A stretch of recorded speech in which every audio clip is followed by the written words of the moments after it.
आणि बातमी पंढरपुरातनं।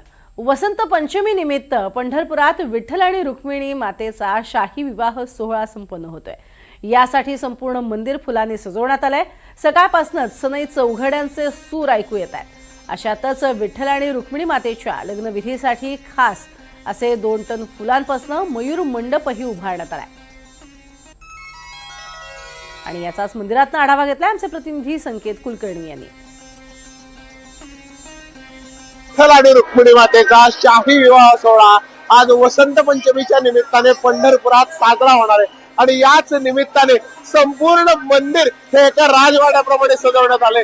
सनई चौघड्याचे सूर जे ते आज सकाळपासूनच विठ्ठल मंदिरामध्ये आळवले जात आहेत आणि याच बरोबर झेंडूची फुलाची जी शुभ शकुनांचं प्रतीक आहे ती झेंडूच्या फुलांनी मंदिर सजवण्यात आले।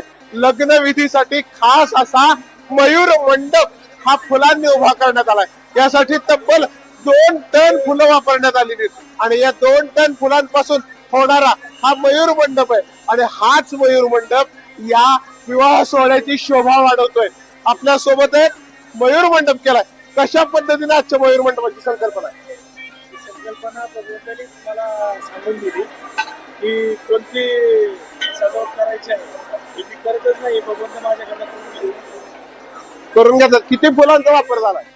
ठिकाणी आपण 20 ते 25 नगर फुलाचा वापर केला आहे आणि 4 ते 4.5 टन फुलाचा वापर केला। खरं तर तब्बल 4.5 टन फुलं वापरण्यात आलेत। खरं तर मी आपल्या कॅमेरा पर्सनला सांगू शकतो अत्यंत देखणा असणारा, ज्यामध्ये मोगरा असेल, जाई असेल, जुई असेल, शेवंती असेल, आबोली असेल, ऑर्किड असेल, गुलाब असतील, अशा वेगळ्या फुलांनी सजलेला हा मयूर मंडप आणि याच मयूर मंडपामध्ये विठ्ठल आणि रुक्मिणी माताच्या उत्सव मूर्ती एकमेकांसमोर येतील। तिथे अंतरपाठ उभा राहील आणि साजरा होईल शुभमंगल सावधानच्या गजरात विठ्ठल आणि रुक्मिणी मातेचा शाही विवाह सोहळा।